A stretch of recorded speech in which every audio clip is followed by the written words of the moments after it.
Hi guys, so let's start with today's session. So this session is basically a quick session where we will be discussing some last minute tips. I will be taking you through II last DIET exam paper so that we can just quickly discuss that what can be the mistakes or what can be the focus area for a particular paper. So before I start discussing that particular paper, there are certain things that I would like to highlight. So if you are planning to give exam from II, your focus should just be on background understanding in that particular 3 hours time frame. So just understand the background very carefully. Just read it once, twice, thrice. जब तक आपके mind में inbuilt ना हो जाए that what exactly they want to convey, do make sure that you are going through the details which are there in the question. First thing. Second thing is, what we normally don't do is कि we don't focus on what they have actually asked us. Like I will be taking March 2021 II paper where I will be exactly pointing out कि वो हमसे क्या क्या चीज़ें चाहते थे. तो same thing is, अगर आपने जैसे मर्जी लिखा है, if your tone is not correct or any technical words you have used, that's a separate thing. But apart from that thing, what I have observed while going through different mocks or while going through different assignments is that sometimes students miss on the required things which are clearly mentioned in the question. For example, in the question, if it is mentioned that we want clearly the advantages and disadvantages associated with annuity product, associated with drawdown product, or what can be the pros associated with annuity, or what are the options available to an investor, what to choose, whether to go for annuity or to go for drawdown. तो हम लोग क्या करते हैं, हम miss करते हैं मतलब एग्जैक्टली कि हमें लिखना क्या है. CP3 में प्रॉब्लम यही है that we don't know that what exactly has to be written. We just focus कि हमें ये कंटेंट दिया हुआ है and we are asked to produce this content in a non technical language. So we just try to put on all the content which is given to us. So this definitely should not be your focus areas. Your focus area should be to read the background very carefully, to go through the question paper which is given to you, read it twice, thrice, try to pen down on your rough sheet first. Even if you are giving from II, you can use rough sheet. So try to pen down on your rough sheets first that what exactly they want from you. कि वो चाहते क्या हैं. Definitely it will be mentioned sometimes all together कि we want a student to focus on this thing. Sometimes apart from mentioning all together, they do mention in the question paper itself or sometimes in the question that your newsletter should focus on this. So we have to make sure that we are targeting everything that they are asking us to target. Non technical language में जो present करना है वो बाद की बात है, लेकिन पहले मुझे ये तो पता होना चाहिए ना कि मुझे टारगेट क्या करना है, मुझे लिखना क्या है. So just make it very important that you are focusing on each and every line of your question. When you are focusing on the question, then only you will be able to realize कि मुझे इसमें से क्या लिखना है और क्या eliminate करना है. Because many students have a habit, जहाँ पे भी आपने न्यूमेरिकल डेटा देखा वहाँ पे हम लोग क्या करते हैं यार, बस ग्राफ बना देते हैं. अब आई के अंदर you will not be suppose to draw any graph, so you can just skip on the graph. Second thing is tables. अगर आप रफ में भी बना दो आई में तो भी it will work. For IFOA you can definitely draw graphs and tables, but just on seeing the numerical data you feel there should be a graph associated with it, irrespective of whether that data is important or not. Definitely it will not work like this.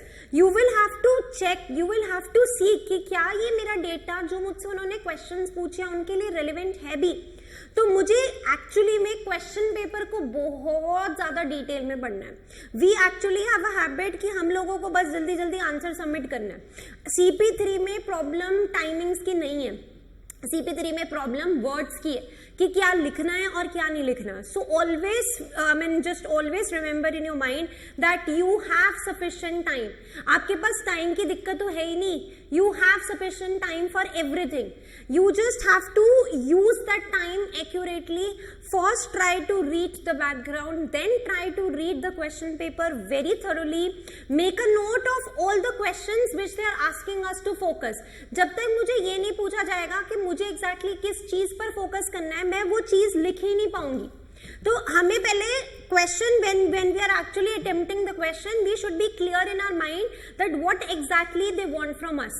If 100 students are attempting one single paper, I am actually telling you from my personal experience, 50 students don't even know that what has to be written. They just go through each and every paragraph, then they just keep writing that particular paragraph in non-technical format. This is not what they are asking you. सबसे पहले आपको paragraph wise तो लिखना है, लेकिन वो paragraph wise तब लिखना है जब आपने एक अपने क्वेश्चन पेपर को एक थरो रीड ऑल टुगेदर दिया.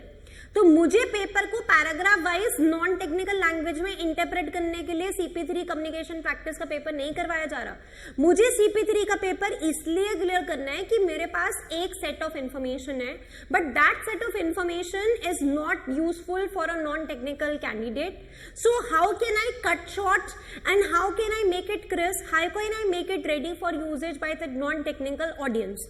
By eliminating all the irrelevant information, by eliminating all the information which they may find it difficult to understand. लेकिन आप लोगों को लगता है अरे न्यूमेरिकल डेटा जहाँ पे भी आया अंधेधुंध बिना सोचे समझे कि उसका ग्राफ बनना चाहिए, क्या ये एक्चुअली में मेरे इस पर्टिकुलर क्वेश्चन के लिए जरूरी है या नहीं है? आप लोग specially if you are planning from IFOI, आप बस उसका ग्राफ बना देते हो और आप उसको समझा देते हो. That is this. एक तो ये हैबिट आपको छोड़नी है. CP3 अगर आप for example for all those who are planning from IIM, exam is on 4 September. तो अगर अभी भी आपने कुछ नहीं किया, even if you just go through the last 2-3 diet papers once the exam has become online, just see the question, just see the answer and see their way of writing. सी कि वो क्या इंफॉर्मेशन एलिमिनेट कर रहे हैं, किस तरीके से information को इंक्लूड कर रहे हैं. If you are planning from IFOI, आपको खुद से कुछ भी इनपुट नहीं देना होता, because you have your scenario material also which is so huge. Then you have your question paper, तो everything is from the scenario material और the question paper. But when it comes to II, we have limited background, so sometimes you can be asked to input your own ideas. But जब से if I am talking about online exam only, because the exam is online only, सो जब से exam online आए तब से ऐसा नहीं है कि हमें बहुत ज्यादा इनपुट करना है. It's just for example if I M given, I would be explaining in March 21 paper only that if I am given one statement that you have an option to invest in the funds of your choices, तो आप इसको extend करके, because you are explaining to a non-technical audience, you can extend it and you can just write कि in this particular product we have given the options to invest in multiple bonds. For example, if it is a risk averse investor, he or she can invest in government bonds, or they can go for corporate bonds, or they can go for equity. So इस तरीके से we are extending. Then there is one another section in this March 21 exam paper where they are basically asking कि retirement planning आप कर रहे हो, and retirement planning करने के बाद there are different schemes like NPS which gives you the corpus at the near to your retirement, and then you have to decide that आपको ये कहाँ पर invest करना है. तो उन्होंने again उसको एक extension करा है कि अच्छा अगर आपके पास lump sum है तो you can use that lump sum, which was not in the question paper or in the background, that you can use that lump sum to go for a holiday, or you can use that lump sum to plan your child's education or your child's marriage. So this is how in just 1 or 2 lines we are extended something which is not there in the paper. तो ये आपका II के लिए रहेगा, लेकिन this will definitely not be there for IFOI. IFOI में जो भी set of information आपके पास है in scenario material as well as in the question paper, that is sufficient and you have to present that information to your audience. But what I feel is it's more easier to plan paper from II because first thing, you can write in your own words. Even the layman English is acceptable in II, but when it comes to IFOI, they are very specific related to the words or the grammar or the English that you are using. So that is one area in which we as Indians get biased towards II. So II में आपके पास ये बहुत बड़ा advantage है that in certain areas you will feel as if आप एक CP1 का paper attempt कर रहे हो where you can extend somehow in 1 or 2 points. I am not asking you to extend the whole paper in your own words, that is not acceptable. Sometimes जब information missing है, for example if annuity versus income drawdown है, तो अगर आप definitely you will be using the details which are there in the paper, but apart from the details which are there in the paper, you can input in your own words as well. तो ये सिर्फ आपके II exams के लिए रहेगा. So II का exam what I am feeling is from that personally I feel it more easier that if you plan it from II. So don't take II कि मैं एज अ डेमो II दे रही हूँ और उसके बाद मैं IFOA दूंगी. Don't do like this. Even if you are planning your first exam from II, just make sure that you are giving your best shots. But CP3 का result is also too good nowadays from the last 2 diets. So just make sure हम लोग जिस चीज में कमी कर रहे हैं, जो मुझे 50-55% स्टूडेंट्स में यही कमी लग रही है, that they are not focusing at all on the question understanding. They are just in a hurry to start typing without even realizing कि आपको टाइप करने के लिए बार बार क्वेश्चन पेपर पे आना है. और वो बार बार आपको तब तक आना पड़ेगा. क्यों? क्योंकि आप क्या करते हो, एक पैराग्राफ रीड किया, अच्छा फटाफट इसको नॉन टेक्निकल ऑडियंस की लैंग्वेज में कन्वर्ट करते हैं. दूसरा पैरा रीड किया, नॉन टेक्निकल. हमें ऐसा पेपर रीड ही नहीं करना. हमें पेपर जब तक पूरा मैं 3-4 बार पेपर ना कंप्लीट कर लूं, उसको अच्छे से माइंड में इनबिल्ट कर लो. उसके बाद आप रफ वर्क में ये लिखो कि मुझे एक्चुअली में उन्होंने किस पर्टिकुलर एरिया में टारगेट करने के लिए बोला. Read the question paper again, go through your notes again, see कि जो उन्होंने क्वेश्चन पेपर में मुझे टारगेट करने के लिए बोला है, is everything covered in my notes, are my notes covering all the questions that they have asked. कभी कभी जैसे I am repeating again because this is extremely important कि हमें ऑल टुगेदर सारी चीजें दी होती है कि आपको इन चीजों पे फोकस करना है. लेकिन इसके अलावा समटाइम्स हिडन क्वेश्चंस पेपर के अंदर दिए होते हैं कि also you should focus on this, also you should focus on this. तो you are covering each of the question which is there in the notes.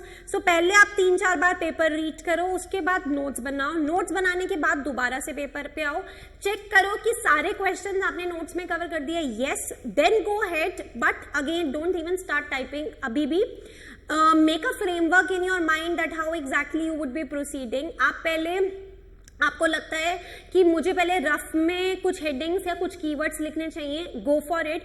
At least एक फ्रेमवर्क आपके पास ready होना चाहिए कि हाँ मुझे इस तरीके से मेरे पहले पैराग्राफ में ये होना चाहिए, सेकंड में ये होना चाहिए, थर्ड में ये होना चाहिए, फोर्थ में ये होना चाहिए एंड सो ऑन. अब II के अंदर एज सच आपको अलग से ऊपर इंट्रो सेक्शन लिखने की जरूरत नहीं है, अलग से नीचे समरी सेक्शन लिखने की जरूरत नहीं है. You can start with normal intro, although you are covering the intro, but you don't have to specifically highlight that it's a intro. In summary, although you are commenting like summary, but again you don't have to specifically highlight. Sometimes in II what they do is they don't even highlight on the subheadings, but yes you can do that. So just to gain better presentation of the answer, just make sure that you are putting on the subheadings. So at least 3 to 4 subheadings apart from the introduction and summary should be there. And what extra thing that II does is कि हर बार line में या question में हमें ये जरूर लिखा होता है that for example if you are an expert advisor, तो they always mention कि आप ये चीज mention कर देना कि this is something based on my knowledge, but you should go for a further research to take कि whether आप you should go for this option or not. तो what I feel is कि although that is written in a very small line, that when you are ending your answer just make sure that you are putting this line. But again many students don't even focus on this line and they just skip writing this line. So it's very important कि अगर आपको question paper में mention है कि आपने ये चीजें present करने के बाद उनको नेक्स्ट स्टेप्स बताने हैं कि फर्दर रिसर्च करो, तो वो रिसर्च वाली लाइन आपकी समरी में आना बहुत जरूरी है. Because we just take that thing as lightly and we don't mention to do that. Second thing, अब आप बोलते हो एक लमसम वर्ड गिवन है, तो लमसम क्या हो गया? लमसम कोई जार्गन थोड़े ना, आजकल तो सबको पता है कि लमसम क्या होता है. सो डोंट एक्चुअली में use these words because you have to assume कि आपकी ऑडियंस को कुछ भी नहीं आता. Whether it is anity, whether it is lump sum, don't try to use these words at all. If you feel you want to use, again आप लिख दो. For example, if you feel that I cannot skip using the word anity in my question paper, I have to write in my answer, I cannot skip that word. So आप anity लिखो, just give it explanation. What is anity? Below I will explain what exactly is anity. So IFOA का paper एक standard का, आपको answer जो है एक standard का प्रेजेंट करना है using specific language which is there in your paper plus your scenario material. II का paper bit less standard wise present करना है आपको इन वेरी सिंपल लैंग्वेज. जो यूज कर रहे हो, below I will highlight this, what exactly is annuity, as if I mean for example जैसे without any preparation हम एक नॉर्मल नॉन टेक्निकल ऑडियंस जिसको अपनी कोई बात प्रेजेंट करना चाहते हैं ऑन द स्पॉट, जब हम कुछ प्रेजेंट करना चाहते हैं और हम जो वर्ड्स यूज करते हैं ऑन द स्पॉट, वो चीज आपके आई के पेपर में रिफ्लेक्ट होनी चाहिए. So I paper basically they want you कि अच्छा हमने ऑन द स्पॉट आपको ये इन्फॉर्मेशन दी है, मैंने अभी आपको यहाँ पे खड़ा किया है, present that information to your non technical audience. So when you are something presenting on the spot, obviously you try to be more simple, you try to use more which are more understandable. अब IFOE कहते हैं आपको मैंने 3 दिन पहले information दे दी है, आप पहले इन्फॉर्मेशन को अपने अंदर ग्रास्प करो, उसको स्टैंडर्डाइज बनाओ, then when I am giving you some question based on that particular background, again present it in a standardized format, but again making sure that any technical words are not there. So I know कि most of you are planning from II as well, so that is why अभी II पे मेरा ज़्यादा focus है, that make sure that all the things that I have highlighted, these are very small things but that can definitely make a difference in fail and pass. So you are focusing on these things. एक ही चीज़ है जिससे आपके passing percentage काफ़ी ज़्यादा बढ़ सकती है या पासिंग की प्रोबेबिलिटी काफ़ी ज़्यादा बढ़ सकती है, is depending on your question paper understanding. So don't take the paper to be very rightly, यार इसमें तो मेरे को तो आता ही है, ये तो पेंशन के बारे में कुछ पूछ रहे हैं या ये इन्होंने लाइफ के बारे में पूछा है, बहुत इजी है, यही इसी का तो मेरे को एक्सपीरियंस है. एंड आप एक बस जो वो मुझे बहुत एक गंदी हैबिट लगती है कि you do the paper paragraph wise, कि बस मैंने एक पैरा उठाया उसको कन्वर्ट किया, वो बिल्कुल भी मत करो. आपको एक्चुअली में पूरे पेपर को पहले समझना है that what exactly things are they actually focusing on. जब तक आप पूरे पेपर को एज अ स्टोरी नहीं समझोगे तब तक आप एज अ स्टोरी प्रेजेंट ही नहीं कर पाओगे. तो एक तरीके से एक स्टोरी प्रेजेंट करनी है यूजिंग सिंपल वर्ड्स. आई में जितना सिंपल आप हो सकते हो उतना सिंपल रहो. आप एक्चुअली में जितना सिंपल रहोगे उसके जो नीचे वाले जो 10 मार्कर क्वेश्चंस होते हैं विच दे बेसिकली आर कि आपने जार्गन कैसे रिमूव करे, अपनी लैंग्वेज कौन सी यूज करी, you would be able to answer those questions automatically without any editing required, because आपको पता होगा कि आपने किया क्या. So be very simple, make your English very clear, skip out the irrelevant information, read the paper again and again and again to understand what they exactly want from you, and do not indulge in these cheating activities or looking at the past papers. In fact, if you are planning from II, you won't be able to open any other thing. If you are planning from IFOA, although it's an open book exam, but every question of every paper is different, so you won't be able to benefit from anything. Format हमारा most of you have some doubts related to format as well. So format हमारा almost आप same रखोगे कि अगर ये memo है तो I think we guys have shared one document in which we have highlighted different type of format, so you can just stick to that particular document where we have highlighted कि अगर memo बनाना है तो ये format रहेगा, अगर letter present करना है तो ये format रहेगा. So just make sure आप designation, अगर आपको question paper में given है तो you are presenting your designation as well. If it is a newsletter and they have highlighted कि in the previous newsletter we have talked about this, in this newsletter we are talking about this, तो जितनी language, अब देखो अगर मैंने previous newsletter में किसी और चीज़ के बारे में बात करी थी, इस बार के newsletter में मैं किसी और चीज़ के बारे में, अगर मैं on the spot खड़े होकर कुछ आंसर कर रही हूँ तो मैं ये चीज़ जरूर लाऊंगी अपने आंसर में कि okay, we would be discussing the following things in today's newsletter. In previous newsletter we talked about this, now we are going to focus on this. तो जिस तरीके से आप एक नॉर्मल पर्सन को एक्सप्लेन करोगे सेम उसी तरीके से आपको अपनी राइटिंग पैटर्न बनाना है. ठीक है, so let's just quickly go through March 21 paper. I hope you guys had gone through that paper. So मेरा यहाँ पर टारगेट रहेगा basically to make you guys highlight कि क्या क्या चीज़ों पे आप फोकस कर सकते हो when you are given a question like this.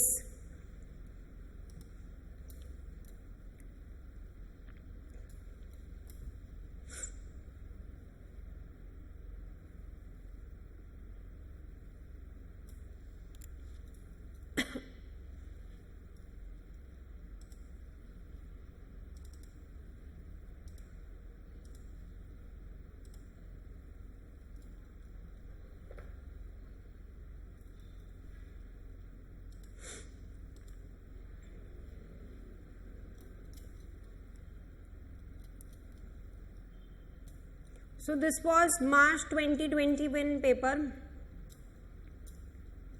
I'm just quickly going through the paper and would be commenting on the main parts that you should have answered if in case you are planning, in case you get a question like this in your exam.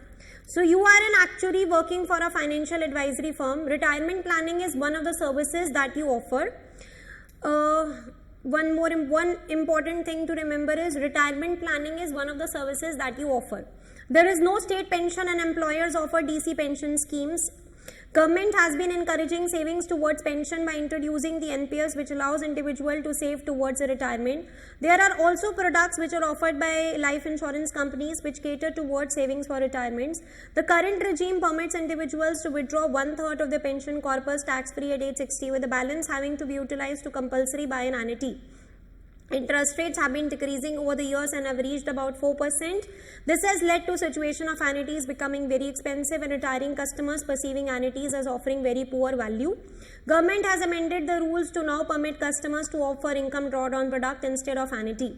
Both annuity and income drawdown would be taxable at marginal tax rate of individual. You are now working on building calculators and simulators so that customers can understand the implications of decisions they make with regards to commuting or not commuting, buying an annuity or using income. Your firm publishes weekly newsletter called Personal Finance Knowledge Series. This could be your heading.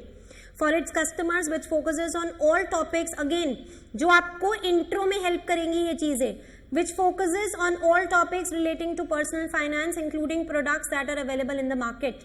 In previous week, newsletter talked about product options available to individuals for saving towards retirement. You have been requested to write for the next newsletter. Next newsletter should focus on what?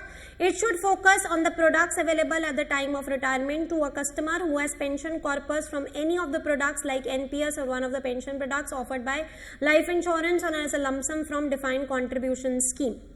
Then यहाँ पर ऊपर उसने ये आपको बता दिया, this was something which I was talking about, although they have mentioned in detail as well कि what your newsletter should cover, but ऊपर उन्होंने बताया कि last newsletter में we were focusing on the products that are available in the market.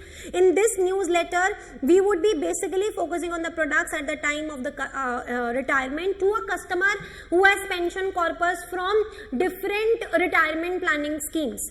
अब यहाँ पर आपको identify करना है कि भाई उसने NPS बोला है, उसने लाइफ इंश्योरेंस कंपनी के प्रोडक्ट्स बोला है, उसने डिफाइंड कंट्रीब्यूशन स्कीम से लमसम बोला है, तो मुझे इतने ज्यादा इनकी डिटेल्स अगर मैं लिखूंगी तो मुझे एक एक डिटेल को कस्टमर को एक्सप्लेन करना पड़ेगा. इसका मतलब इससे अगर ये चीजें जरूरी नहीं है तो मैं इसका सिंपल शॉर्ट वर्ड ऐसे भी लिख सकती हूँ कि we would be focusing on the products that would be available to at the time of retirement to a customer who has funds accumulated at the time of retirement.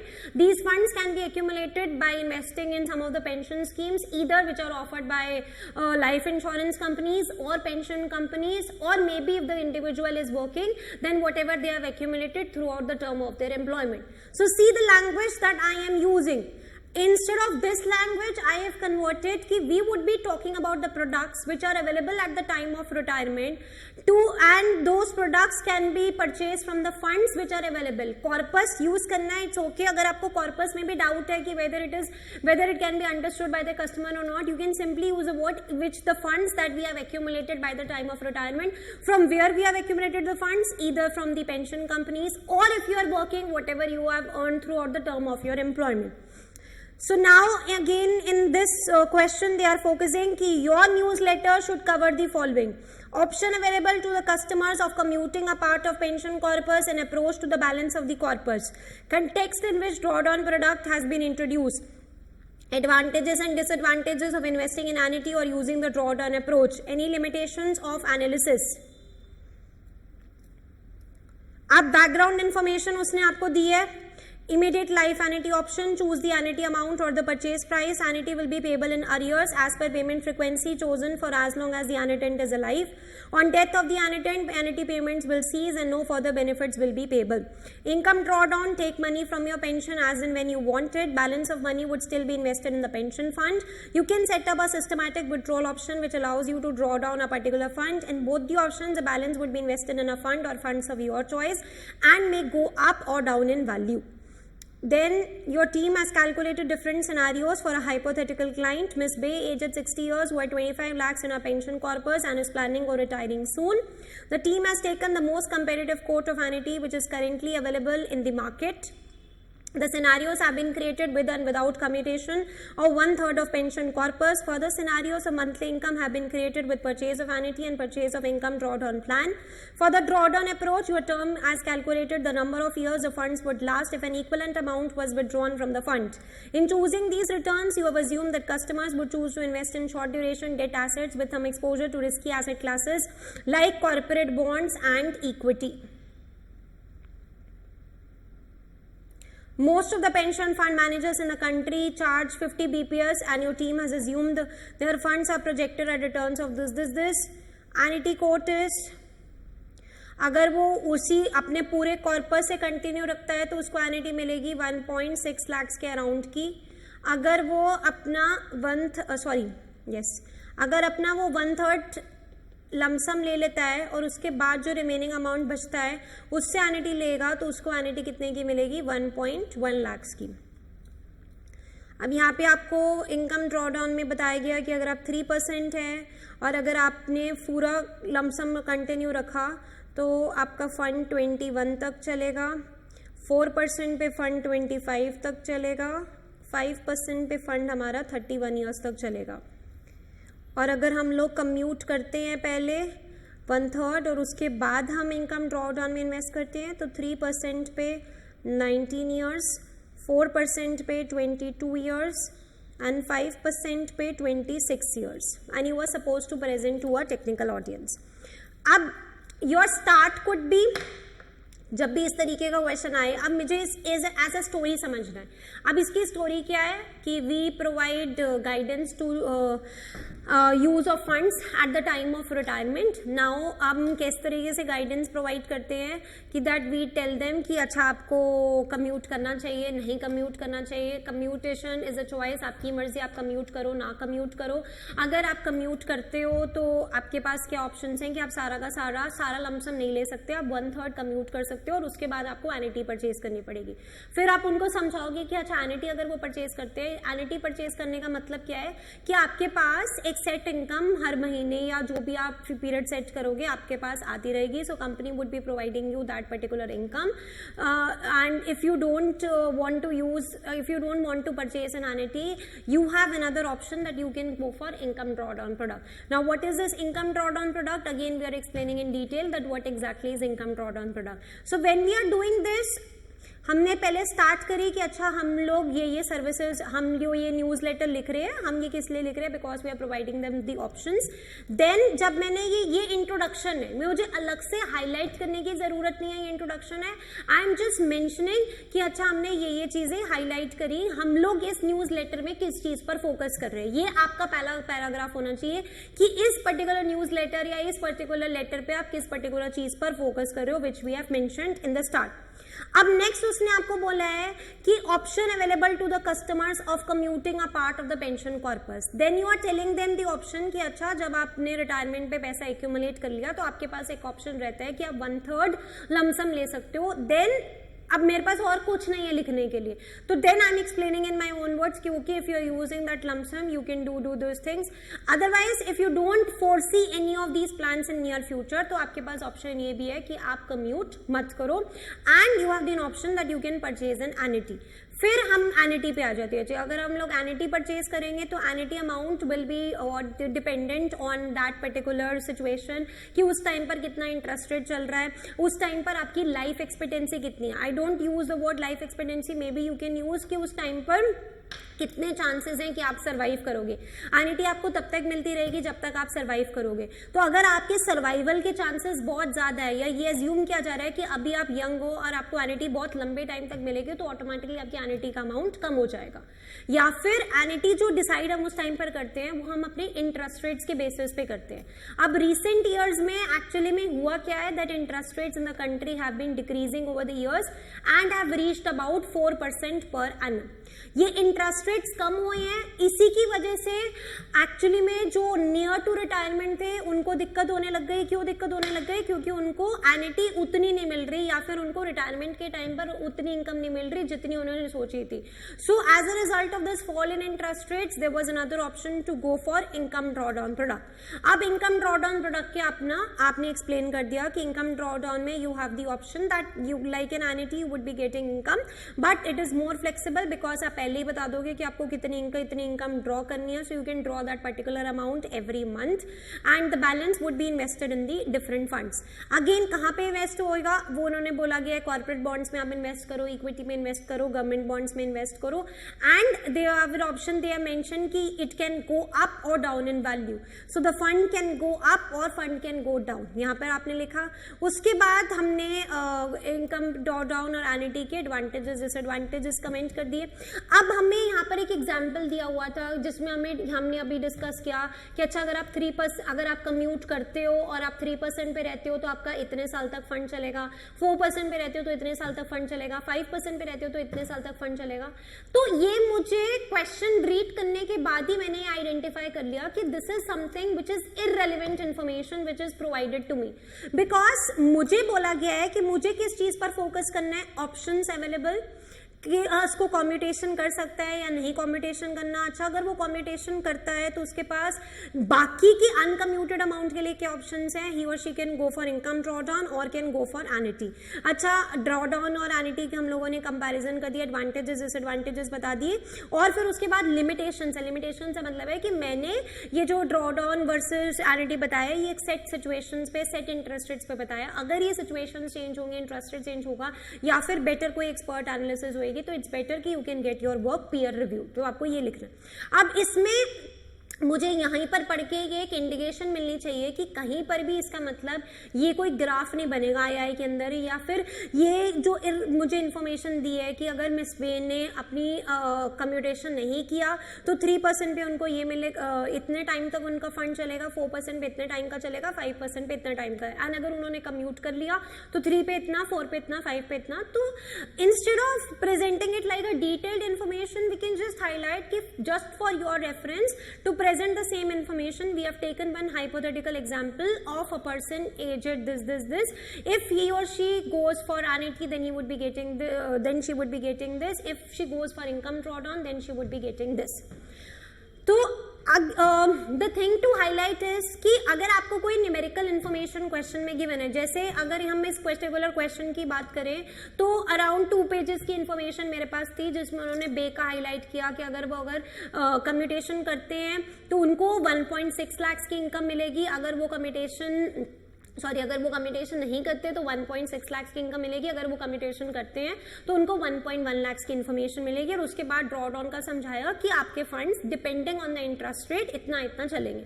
सो हम लोग interested वाली चीज को काफी खींचेंगे कि इनकम ड्रॉ डाउन पे आपके जो फंड की वैल्यू है that is actually dependent on the interest rates which are prevailing in a country.